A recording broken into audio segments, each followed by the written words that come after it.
Welcome to first class tuition centre. This is Prakash. அனைவருக்கும் வணக்கம்.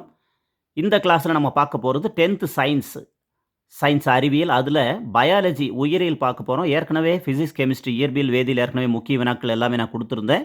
Previous class எடுத்து பாருங்கள். நிச்சயமாக இந்த வகுப்பு உங்களுக்கு யூஸ்ஃபுல்லாக இருக்கும்னு நினைக்கிறேன். ஏன்னா இதுலேருந்து மோஸ்ட்லி நிறைய கொஸ்டின்ஸ் வரதுக்கு சான்சஸ் இருக்குது. இன்றைக்கி வகுப்பில் 2 மார்க் 4 மார்க்ஸ் பார்க்க போகிறோம். இது உங்களுக்கு யூஸ்ஃபுல்லாக இருந்ததுன்னா அந்த வகுப்பு மறக்காமல் ஃப்ரெண்ட்ஸ் கொஞ்சம் அப்படியே ஷேர் பண்ணுங்கள்.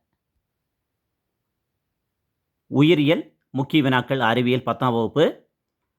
ஃபஸ்ட்டு 2 மற்றும் 4 மதிப்பெண் வினாக்கள். ஃபஸ்ட் கொஸ்டின், ஒளிச்சேர்க்கை என்றால் என்ன? மலரும் தாவரங்களில் காணப்படும் திசு தொகுப்புகளை குறிப்பிடுக. சுவாச ஈவு என்றால் என்ன? ஒளிச்சேர்க்கையின் ஒட்டுமொத்த சமன்பாடு என்ன? ஒளிச்சேர்க்கையை பாதிக்கும் காரணிகள் யாவை? முயலின் சுவாச குழாயில் குருத்தெலும்பு வளையங்கள் காணப்படுவது ஏன்? அட்டையில் காணப்படும் ஒட்டுண்ணி தகவமைப்புகளை எழுதுக. முயலின் பல்வாய்ப்பாட்டை எழுதுக. ரிப்பீட்டட் நிறைய தடவை வந்துட்டே இருக்குது. இதய வால்வுகளின் முக்கியத்துவம், அதே மாதிரி கூட்டிணைவு என்றால் என்ன, அதுவும் நிறைய தடவை கேட்டிருக்காங்க. சைனோ ஆரிக்குலர் கணு பேஸ் மேக்கர் என்று ஏன் அழைக்கப்படுகிறது? இரத்தத்தின் பணிகள் இம்பார்ட்டன்ட் கொஸ்டின். செயற்கை ஆக்சின்கள் என்பவை யாவை எடுத்துக்காட்டு தருக, அதுவும் ரொம்ப இம்பார்ட்டன்ட் தான். போல்டிங் என்றால் என்ன, அதனை எப்படி செயற்கையாக ஊக்குவிக்கலாம்? தைராய்டு ஹார்மோன்கள் ஏன் ஆளுமை ஹார்மோன்கள் என்று அழைக்கப்படுகின்றன, ரொம்ப ரொம்ப இம்பார்ட்டன்ட். மூவிணைவு வரையறு. ஆண்களின் 2ஆம் நிலை இனப்பெருக்க உறுப்புகளை கூறுக. கொலஸ்ட்ரம் சீம்பால் என்றால் என்ன?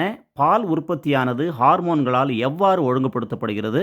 மகரந்த சேர்க்கை என்றால் என்ன, அதன் பயன்களை கூறுக. ஃபீனோடைப், ஜீனோடைப், இது ரொம்ப இம்பார்ட்டன்ட். நீவர் அறிவது யாது? அல்லோசோம்கள் என்றால் என்ன? ஓகசாகி துண்டுகள் என்றால் என்ன? மெண்டல் தன் ஆய்வுக்கு ஏன் தோட்டப்பட்டாணி செடியை தேர்ந்தெடுத்தார்? குரோமோசோமின் அமைப்பை விவரி. ஆர்கியோட்ரெக்ஸ் மற்றும் உயிரியாக ஏன் இணைப்பு உயிரியாக ஏன் கருதப்படுகிறது? வட்டார இன தாவரவியல் என்பதை வரையறுத்து அதன் முக்கியத்துவத்தை எழுதுக, ரொம்ப ரொம்ப இம்பார்ட்டன்ட். புதை உயிர் படிவங்களின் காலத்தை எவ்வாறு நாம் அறிந்து கொள்ள இயலும்? பரிணாமம் என்றால் என்ன? பரிணாம கோட்பாட்டை முன்மொழிந்தவர் யார்? உயிரினங்களில் தோற்றம் பற்றிய கோட்பாட்டை பட்டியலிடுக. லைசின் அமினோ அமிலம் சேர்ந்த 2 மக்காச்சோள கலப்புயிரி வகைகளின் பெயர்களை எழுதுக. டிஎன்ஏ விரல்நேய தொழில்நுட்பம் நடைமுறை பயன்பாடுகள் எழுதுக, இது ரொம்ப ரொம்ப முக்கியம். மருத்துவத்துறையில் உயிர் தொழில் நுட்பவியலின் முக்கியத்துவத்தை எழுதுக, இதுவும் ரொம்ப இம்பார்ட்டன்ட். அடுத்தது ஹெச்ஐவி பரவக்கூடிய பல்வேறு வழிகளை கூறுக. மெட்டாசிஸ் என்றால் என்ன? உடற்பருமனுக்கு காரணமான காரணிகள் யாவை? இதய நோய் ஏற்படுவதை தடுக்க மேற்கொள்ளும் முன்னெச்சரிக்கை நடவடிக்கைகளை கூறுக, இது ரொம்ப ரொம்ப இம்பார்ட்டன்ட். அதுலேயும் நான் இம்பார்ட்டன்ட் சொல்லிகிட்டே இருக்கிறேன். புகைப்பிடித்தலின் ஆபத்துகள் மற்றும் புகையிலையின் தீய விளைவுகளை விளக்குக. இந்த கடைசி லாஸ்ட் 3-4 லெசன் வந்து நிச்சயமாக இந்த கொஸ்டின்ஸ் எல்லாம் ரொம்ப ரொம்ப இம்பார்ட்டன்ட். அதை நான் நல்லா படித்து வச்சுக்கோங்க. மழைநீர் சேகரிப்பின் முக்கியத்துவம் யாவை? காடழிப்பினால் ஏற்படக்கூடிய விளைவுகள், மண் அரிப்பிற்கான காரணிகள், மண் அரிப்பை நீவர் எவ்வாறு தடுப்பீர்? மேடை ஸ்டேஜ் என்றால் என்ன? ஸ்ப்ரைட் என்றால் என்ன? இது லாஸ்ட் லெசன்லேருந்து பயாலஜியில். அதுக்கு முன்னாடி உங்களுக்கு இந்த கொஸ்டின் நம்பர் 38, 39, 40, 41 இந்த 4 கொஸ்டினுமே ரொம்ப ரொம்ப இம்பார்ட்டண்ட்டு. ரொம்ப நல்லா படித்து வச்சுக்கோங்க.